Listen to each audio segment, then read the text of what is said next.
A widow's fence was torn down and her barn mysteriously burned, but the sheriff looked the other way. Behind it all stood Judah Winslow, a powerful landowner used to silence fear and getting exactly what he wanted.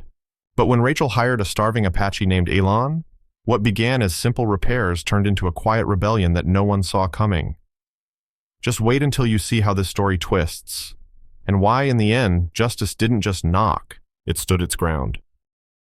The wind moved slowly across the dry grasslands, as if whispering secrets no one wanted to hear. Rachel Douglas stood on the edge of her property, boots sunk an inch into cracked earth, eyes fixed on the fence that now lay scattered like bones across the prairie. It had been whole yesterday. Now it wasn't. The break wasn't random. The posts were yanked clean from the ground. Not by wind, not by wildlife, and certainly not by accident. But when Rachel brought it up to Sheriff Garrison in town that morning, he barely glanced up from his coffee. "Could be a coyote. Could be a storm last night," he said flatly, "or maybe just time catching up to wood." Rachel had expected more. Her late husband used to say that justice rode slow in Harper's Crossing, if it rode at all. But she hadn't realized just how alone she'd become until that moment, standing in the sheriff's office while townsfolk passed her by like smoke. She walked home slower than usual, not because she was tired, but because something in her gut had changed. A subtle shift. A heaviness that wasn't grief anymore. It was resolve. By sundown, she was back near the fence line, trying to lift one of the posts herself. Her hands were calloused, her arms strong, but the post wouldn't budge. That's when she saw him. A figure sitting by the water barrel near the general store across the way.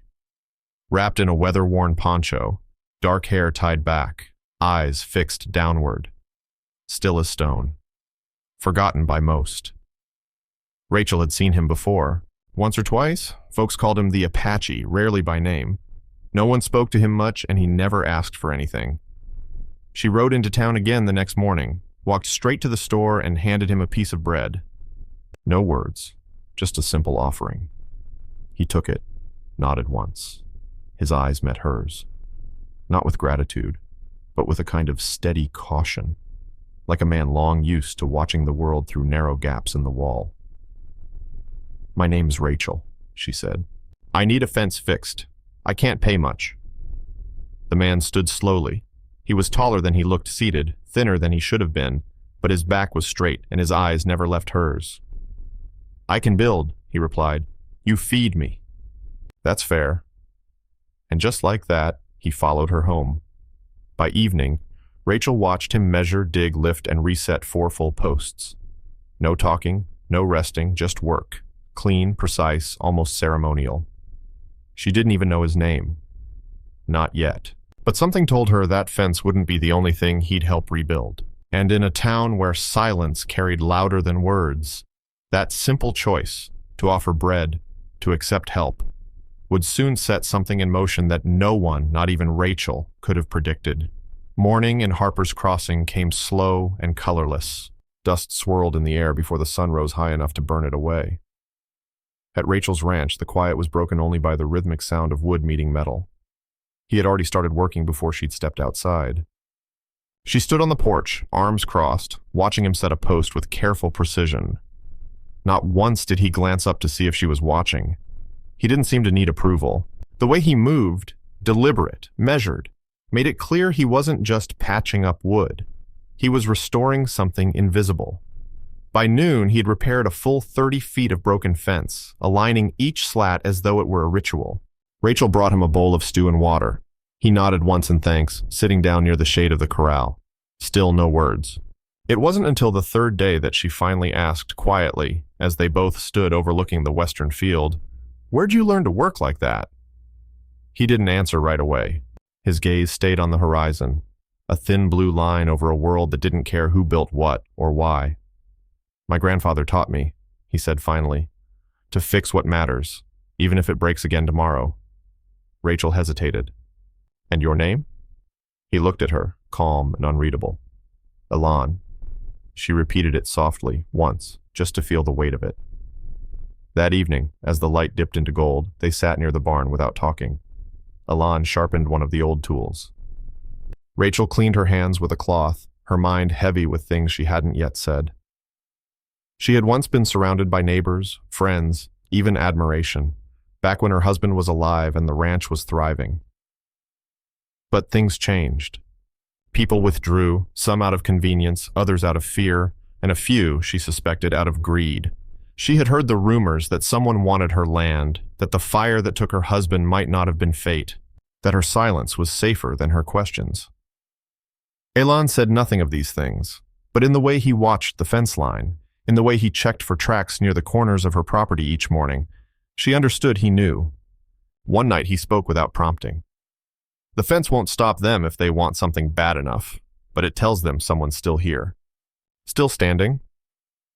Rachel looked at him then, and for the first time saw not just a worker or a quiet man with a past, but someone who had lived outside the boundaries of comfort, and chose for some reason to stand beside her. That same night, coyotes cried near the ridge. But the sound that kept Rachel awake was different. It was the sharp creak of footsteps in dry grass, too heavy for animals. By morning, part of the barn door had been unlatched. A mark, small, carved, deliberate, was left in the dust near the chicken coop. Elan saw it too. He didn't say anything, just tightened the leather strap around his belt and went back to work. Something was coming. She felt it. And the fence, as solid as it looked, might not be the thing that would protect them. The days grew longer, but peace did not follow. Elan had nearly finished rebuilding the last stretch of the fence. The new posts stood straighter than the old ones, bound with fresh iron nails and patience. To anyone riding past on horseback, the property looked restored, even guarded. But Rachel felt something just beneath the surface, like dry lightning waiting to strike. It began with small things. A gate left open that no wind could have unlatched. A trail of boot prints leading up to the well and vanishing without a trace. Tools moved an inch out of place, not stolen, just touched, as though someone was leaving signs not for theft, but for presence. Rachel brought her concerns to the sheriff again. This time he didn't bother to look up from his desk. "Ain't no law against bad feelings, Mrs. Douglas," he said with a flat smile. "Maybe it's just nerves." She left his office with more certainty than ever. Whatever was happening, it was no accident, and nobody in that town was going to lift a hand. That night, she found Elan near the barn, tying wire with slow, practiced motion. He didn't speak, but when she stepped closer, he stopped mid-knot. "You see it too, don't you?" she asked. He nodded. "They're testing the edge. Trying to see if you'll flinch." Rachel exhaled through her nose. "Why? The land isn't worth that much to anyone else." "It's not about land," he replied. "It's about you. You stayed. You didn't fold. That makes you harder to control." The words sat heavy between them. By morning, the first real message arrived. A broken crossbeam left laid across the front porch. On it, a single nail driven in, halfway bent. Not vandalism, a warning. A language made of symbols, not sound. Rachel felt her chest tighten, but Elan picked it up calmly, as if it were nothing more than firewood. "They expect you to come begging, to quit," he said. "What you do next will decide everything." Rachel stared at the ridge where the hills met the sun. "Then I won't flinch," she said softly. "Let them see that." Later that afternoon, while she prepared feed for the livestock, Elan wandered near the edge of the field. He studied something in the soil, a curved print, deep and fresh. Not animal. A spur had dragged beside the heel. "They came close," he told her when he returned. "Watched. Didn't cross the line." Rachel ran a hand along the wooden railing of her porch. Her late husband had carved that railing. Now it was all beginning to feel like the calmest part of a storm.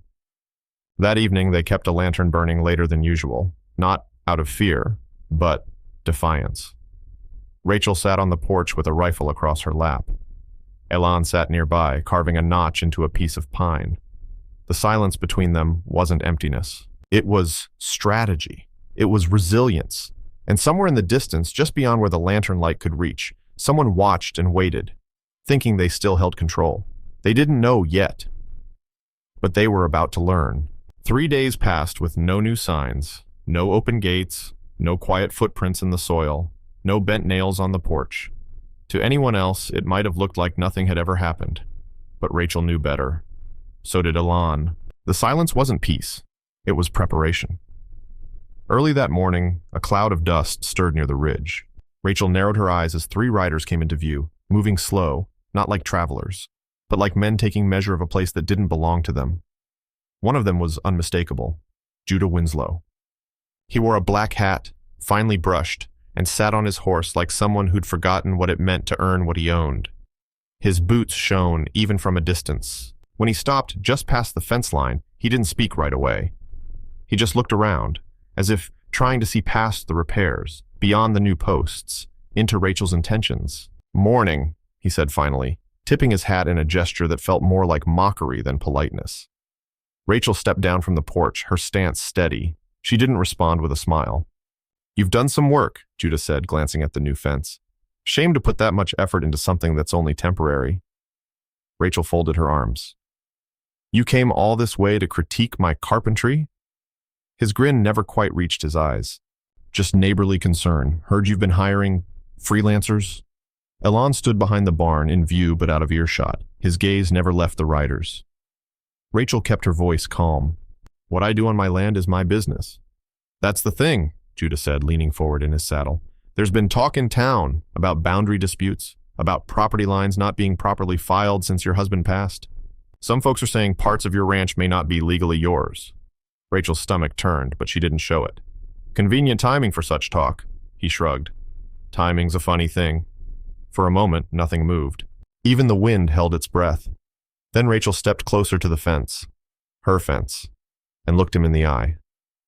"I know what this is. You want me scared. You want me quiet.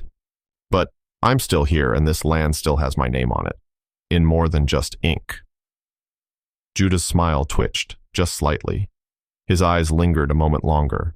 Then he turned his horse without a word. The other 2 followed. As they disappeared over the hill, Rachel felt a presence beside her. Elan had moved silently to her side.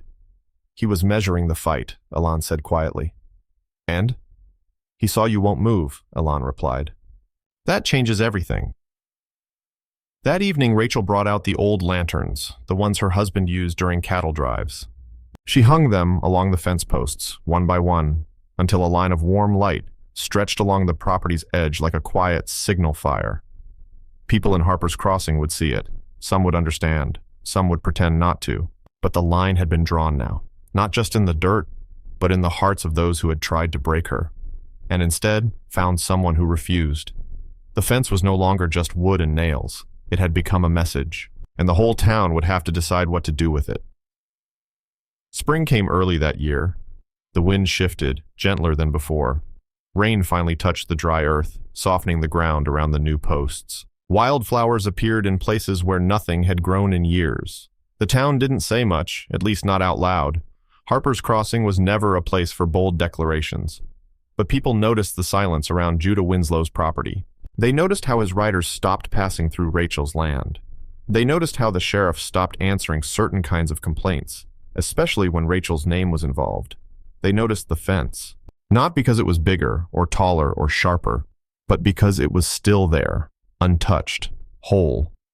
Rachel had rebuilt the barn with help from 2 neighbors who hadn't spoken to her in months.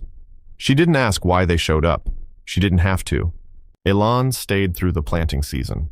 He never said if he planned to leave, but one morning, Rachel found his poncho folded neatly on the railing and his footprints leading east. In place of a goodbye, he had left something beneath the lantern post closest to the ridge, a small circle of stones.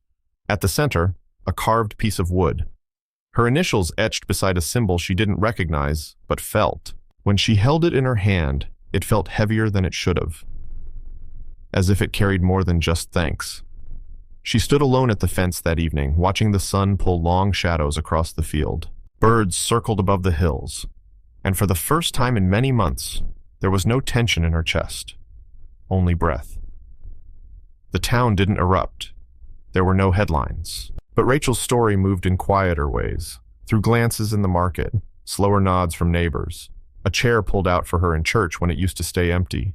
Her fence had become more than wood and wire. It had become proof that you could hold your ground without shouting, that strength didn't always wear a badge or own a bank.